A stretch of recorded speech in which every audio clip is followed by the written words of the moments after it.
welcome to Odessa and today's live stream. If you have any comments and questions, please drop them down below in the description to this live stream. I'm actually here in the center of Odessa, Mama, and I'm going to be talking about what we now know about Poland and the drone provocations in inverted commas by Russia, by the Moscow Empire against a NATO member state, ally of Ukraine and a country that's in the European Union. If you're new to this channel, Privyt. My name is Connor Klein. I have a background in international relations, went to the best school in the world at the time for and have a specialization in this region. Been living here for many years, speak Ukrainian and Russian, and even a little bit of Polish. Not that helped me much with the research for today's video. And if you are interested in coming to Ukraine, I have a guide down below that'll help you with staying as safe as possible here and also has a hospitality guide. So let's get into it. Events, at least in the news cycle, have been overshadowed by the tragic assassination of Charlie Kirk yesterday. Very shocking event. So this will definitely also influence the impact in what happened in Poland. But yesterday, 10th September, very early in the morning, I was here in Odessa, and we have regular air alerts and drone and rocket attacks by Moscow on this city. As a lot of Ukraine, there was a significant attack. There's like 300 to 400 different ordnance were fired by Russia, and it seems around 20 or so of the drones that Russia fired entered Polish airspace, and some of them went quite deep into Poland. Poland scrambled together some aircraft, not just Polish, also some of their allies like Italy and the Netherlands. The US was not involved as far as we know so far, and they shot down 4 of the drones. They used particular rockets that I read cost $2 to $3 million each. And the drones that we've been able to see on camera, because not all of them were shot down, we're able to see intact. Basically, many of them appear to have been decoys, at least the ones that have been filmed so far. So those decoys don't cost very much at all.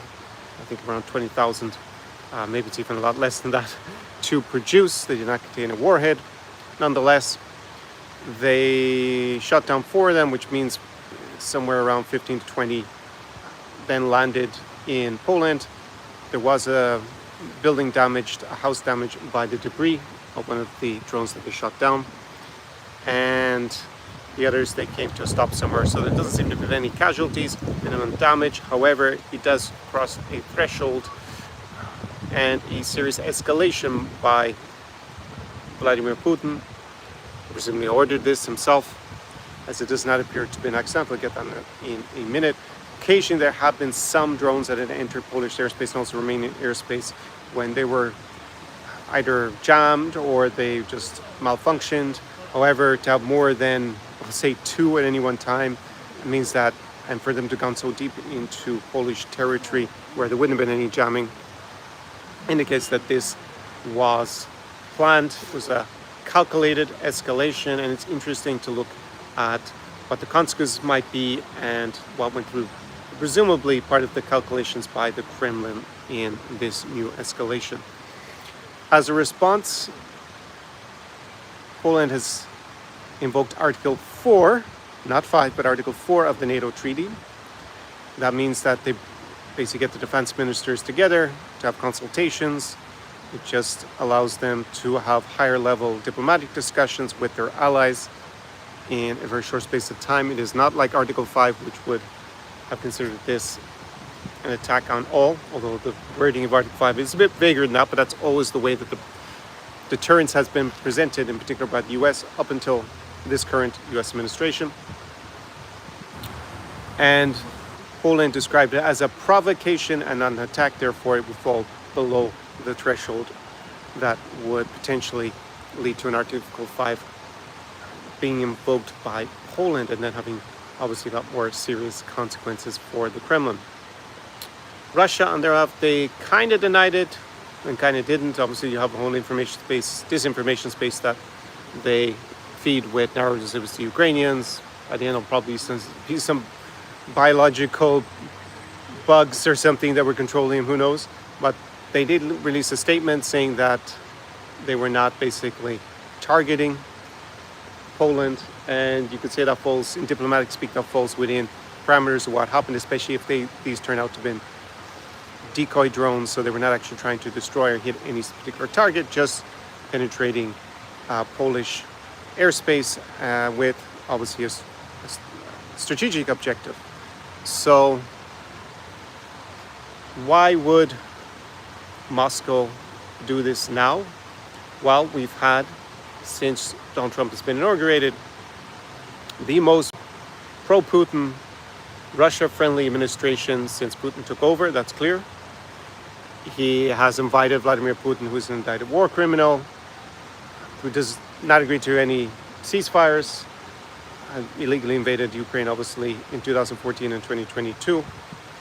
And he has invited him to Alaska. Russia targets and kills more Ukrainian civilians than previously, prior to the Trump administration. And basically, Trump had promised before the elections he would solve the war in a day, even before he's inaugurated. And now, obviously, we're well into his administration. We're not even any closer to any sort of even cessation of hostilities on the ground or in the air or in the sea than we were when he was elected president, which is, I guess, it was back in November. So what is it? 10 months ago at this point. And Russia's objective in using these drones is several-fold. One, they get to test NATO's air defenses, see how prepared they are, how they would react if they actually sent kamikaze drones next time. They saw that they didn't shoot very many drones down, only 25%, so that's very low. They also can't distinguish between a decoy drone and a kamikaze drone, apparently, which is very hard to do. There's no method to do that so far as I know. They also saw that the US was not involved in the response, and the US has taken other actions in the last few weeks since Donald Trump met with Vladimir Putin, like withdrawing some funding and training for the 3 Baltic states, which indicates that the US is less likely to defend the Latvia, Lithuania, Estonia, or Poland in the event that Russia does overstep that Article 5 threshold in the future. So they were able to tell that the US not getting involved, at least at this threshold, so also less likely in an Article 5 situation. That's obviously in combination with a lot of indications by Donald Trump himself when he was campaigning, and also since he took over. There's just been a series of statements and actions, like cutting off, for example, support for Ukraine temporarily, not releasing any new monies to go to help Ukraine. A lot of negotiations about even selling the weapons to Ukraine, which are not clear whether they're even going to sell weapons yet, even though they've said that, even though Ukraine signed the military deal, even though Ukraine did so many things, doesn't seem to lead to very much. All those indicate that, and this is an extra piece of data for Vladimir Putin, that it's unlikely that the US will come to the aid of other NATO members in Europe should they be really attacked, or a provocation that's higher than the one that was launched against Poland on the 10th of September. Third thing is, has to do with the reaction. I listened to the Polish foreign minister this morning, speaking on US television, Sikorski, and he said that they would request more funding for Ukraine and for the sanctions to be more serious sanctions against Russia, secondary sanctions, but Donald Trump hasn't been persuaded to do that in spite of all these deadlines and ultimatums he gave to Putin in the last few months. So if countries like Poland want to take their own air defense more seriously, they're going to have to invest more in that. Maybe they're going to also invest more in their own defense, but take that away from support that they actually provide Ukraine, which could also be another objective of Russia. It certainly would be something that would work out in their favor if, for example, these other countries now feel, oh, we have got to protect ourselves, so let's not give more material to Ukraine. That would be a mistake, because a lot of this material in any case is becoming obsolete very, very quickly. So storing it, stockpiling it, doesn't actually make a lot of sense if the main threat is actually coming from Moscow, because you want to use that ordinance now to weaken Russia and defeat them ultimately in their objectives to take over Ukraine and then advance further. But that could be one result, or that could, and definitely that it's probably something that went into the calculations by the Kremlin, that they could achieve that. It also prepares the information space for further Russian escalations. Now they know that this threshold, basically, what are going to be the consequences? Nothing particularly bad for Russia. It didn't, okay, Article 4 got invoked, but not Article 5, and the US was not involved. So now they can ratchet up their propaganda against Poland, Lithuania, Latvia, and Estonia, and prepare for a potential new threshold to be crossed. Could be a smaller provocation. One of the strategic aims of Russia is to get the US to leave and withdraw their protection for Central Europe and for the Baltic region, and leave Europeans presumably disorganized to try and organize defense against further Russian advances. If you look back to 2021, the lead up to the 2022 invasion, Russia sent a draft treaty to NATO, basically saying, yeah, just withdraw all your troops from the 3 Baltic states, from Poland, and don't protect them anymore. And then basically, yeah, we won't advance any further. Well, of course, then they'd be unprotected. It'd be even easier to, they mightn't have invaded Ukraine. They might have just invaded Estonia. Who knows?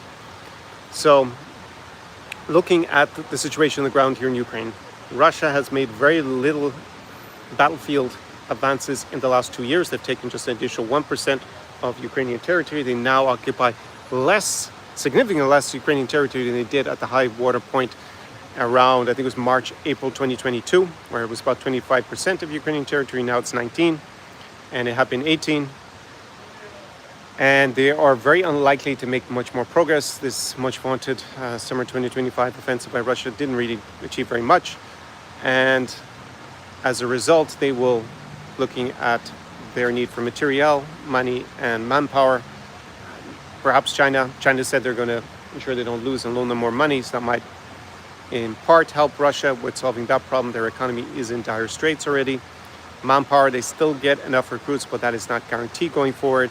And material, they basically burned through most of the material, which is the lesson for NATO states, that they're stockpiling old equipment, unless it's the newest stuff that has also taken into account the lessons from the Russo-Ukrainian war. Then, yeah, you should be basically using it now. That's what Russia's done. Russia's basically used up all its Soviet stockpiles, tried to renovate them, refurbish them, and they're basically running out of all that. So definitely they need a solution. They've changed their tactics in part. So at some point in the next 6 to 9 months, unless there's a black swan event here in Ukraine or in Russia that ends the war, Russia will have to make a difficult decision, and that will be either to continue the war here, focus just on Ukraine, which will probably necessitate some level of mobilization. So like you saw in autumn 2022 in Russia, not a full mobilization, but definitely another partial mobilization. Or they decide to just stop the fighting here, get Ukraine to make some sort of at least concessions that wouldn't allow Ukraine to retake territory militarily in the short to medium term, and then they can move those troops to somewhere like the Suwalki Gap on the border between Lithuania and Poland, that lies across from Kaliningrad, which is a Russian exclave on the Baltic Sea. Or they could move it to the Finnish border. They've already built new installations where they can move troops to there, or seize a town in Latvia or in Estonia, do a higher level provocation. And now they have tested the NATO response, not just in terms of shooting at decoy drones or real kamikaze drones, if some of them were, but also the response by the US in combination with all the other evidence. Not likely the US is going to come to the aid if, for example, Russia does just a slightly higher provocation. So next time maybe they blow up the building on the border between Estonia and Russia, and there's no one killed in it, but it's just a building. And then what? Do we think that the US is going to attack Russia? Probably not, based on the evidence of yesterday. Maybe it's something a bit more than that. Maybe they seize a town, but we get the same reaction.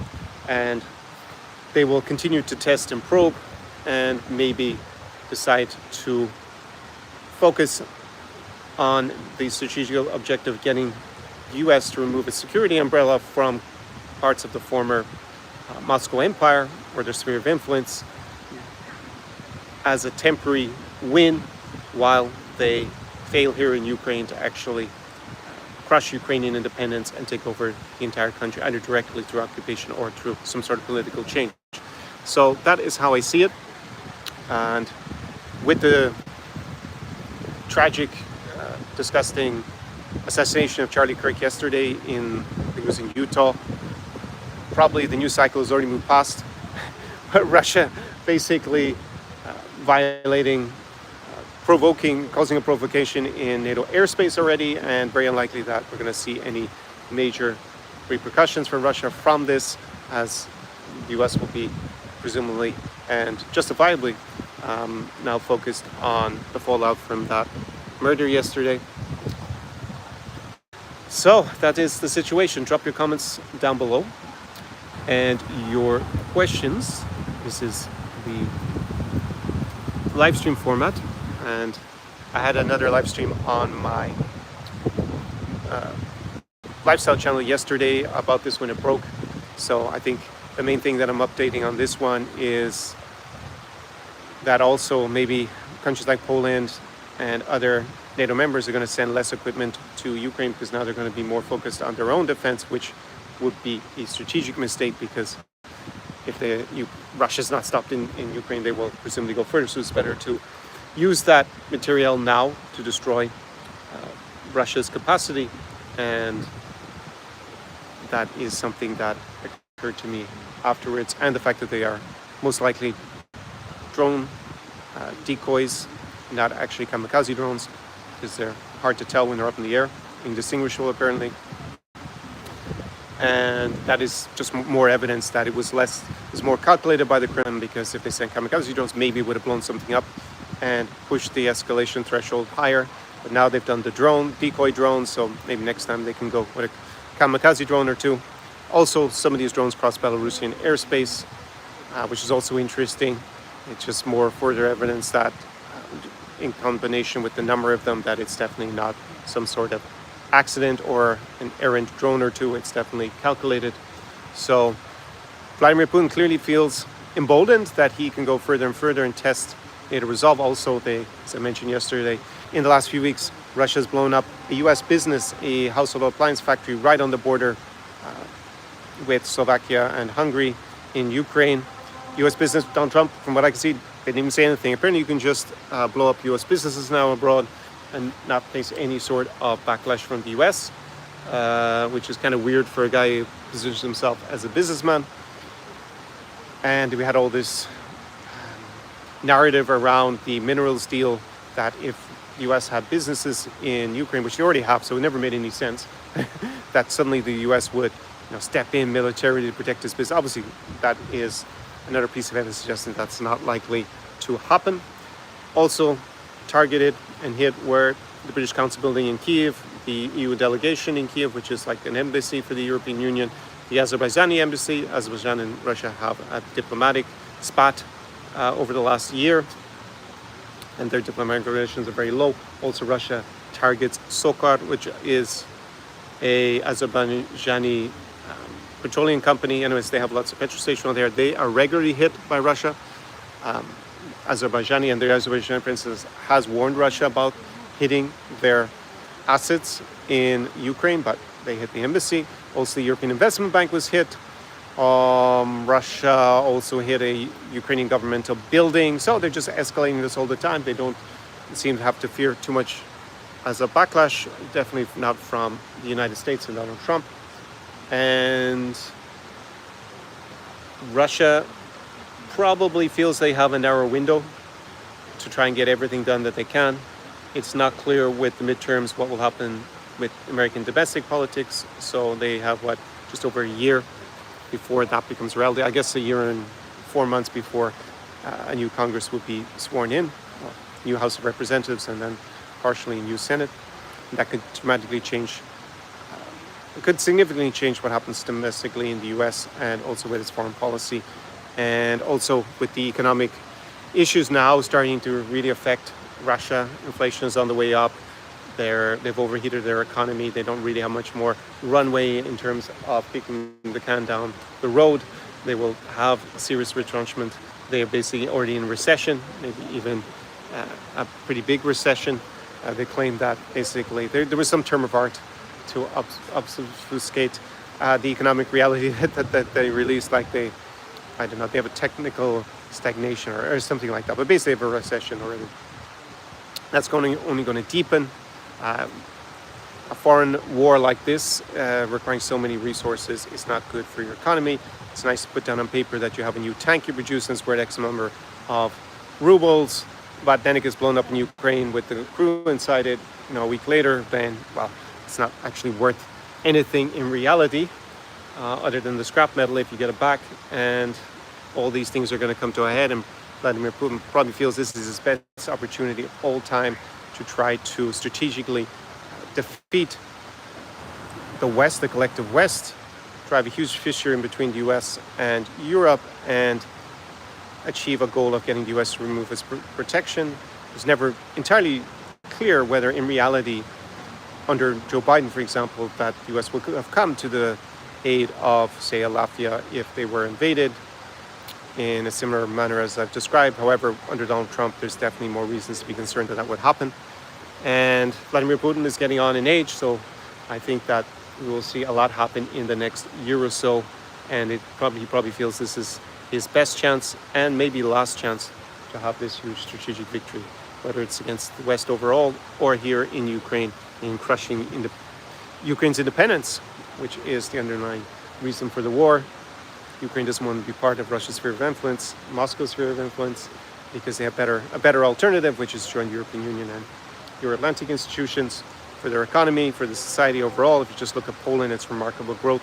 Who wants to be hanging out with Moscow in dire poverty when you can be Poland? And that is the underlying reason for this war. Anyways, I will leave it at that. I'm here in the center of Odessa. Another beautiful day. We had the one bad day of weather yesterday, which started with this Moscow's provocation against, putting inverted commas, basically simulated attack in the sense that they were decoy drones, rehearsed attack on Poland, and then Charlie Kirk was tragically murdered later on the day, and we had the only day where it's rained. There's been bad weather in well over a month here in Odessa, so weird coincidence yesterday. So to end this off, I think we have on the back, we have this is for the Ukrainian Armed Forces. It's a issue just behind me with a lot of photos of different people. Not sure exactly the meaning of saying thank you to the Ukrainian Armed Forces. I can read it through now. Just in front of the Odessa Opera House, I will bid you do pobачення from Odessa, from Ukraine. Let me know if you also have thoughts on the situation of Poland. Maybe you live in Poland, you understand the geopolitical and domestic political situation there. And I will say, Slava Ukraini, Slava the Ukrainian Armed Forces, and do перемоги.